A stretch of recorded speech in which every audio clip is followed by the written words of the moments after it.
Hello friends, I am Dr. Harsh Mathur from Om Netralaya, Varanasi, India. This video contains an operative procedure meant for eye surgeons for education purposes. Viewer discretion is strongly recommended. And today we will be discussing about an important aspect of this phaco surgery, that is hydrodissection. So why a good hydrodissection is important?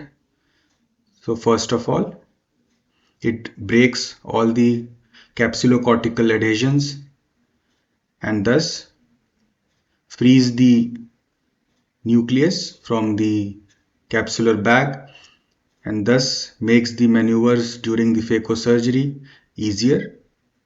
And second, a good hydrodissection will leave minimal cortical matter to clear off after emulsifying the nucleus and thus making the steps quicker and easier.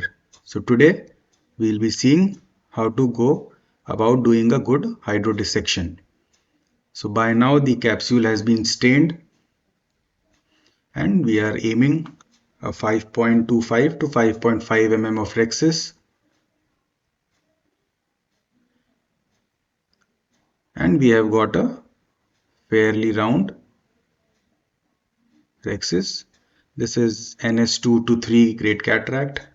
Now the excessive OVD is burped out, the anterior capsule is tented and a wave of fluid is injected behind the lens. Then the opposite equator is suppressed, so the fluid behind comes out and thus frees the capsulocortical adhesions. So let's see in a slow motion. So here the excessive OVD is being burped out to create some space in the anterior chamber. The anterior capsule is then tented up and a gentle wave of fluid is then injected and a good wave is seen going behind the lens and the lens comes out a bit forward. Now the opposite part is pressed, so there is a space created between the lens and the capsule and this excessive fluid then comes out, separating these two as well. The same is then repeated and we get a good hydrodissection, and with the same cannula the nucleus rotates as well. So now this is Cataract's 3 phaco machine.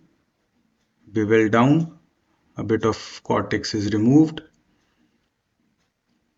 and then the bevel is turned up and we will be doing a direct horizontal chop. So the probe will be buried subincisionally into the substance of the nucleus.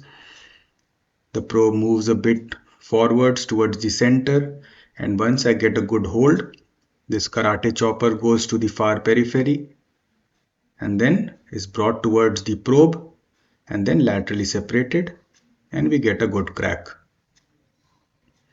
Now the nucleus is rotated and this heminucleus is then again held deep to the core and separated. The small piece comes out, so is emulsified, and now is the time to deal with this another heminucleus.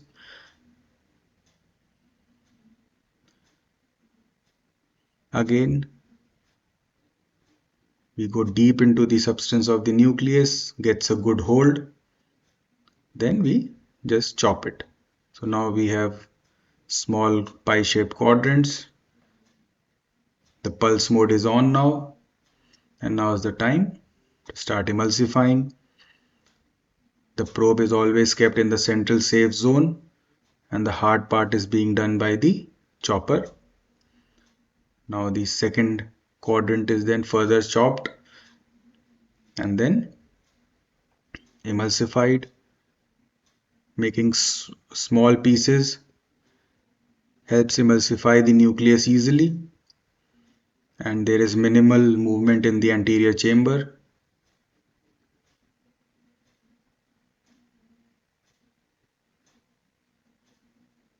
Now is the time to deal with this thick epinuclear sheet, and I'm trying to flip it over, but then this chopper is quite bulky, so now I'm changing it with my dialer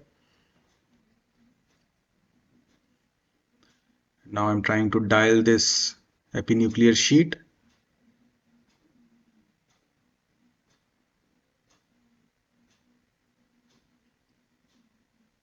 So the trick is to be patient. Try to lift up one pole, and once you succeed, then the remaining epinuclear sheet follows. So now I'm able to dial it, and once I dial it, it's free from the capsular bag and it comes up in the probe easily.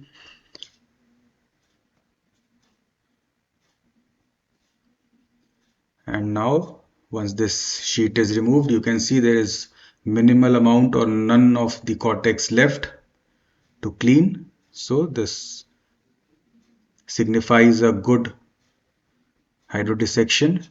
So hardly any cortex is left and the bag is cleaned in no time. A few fibers are left which are cleaned by this bimanual IA, and that's it. Now is the time to dial the lens. The bag is filled with OVD.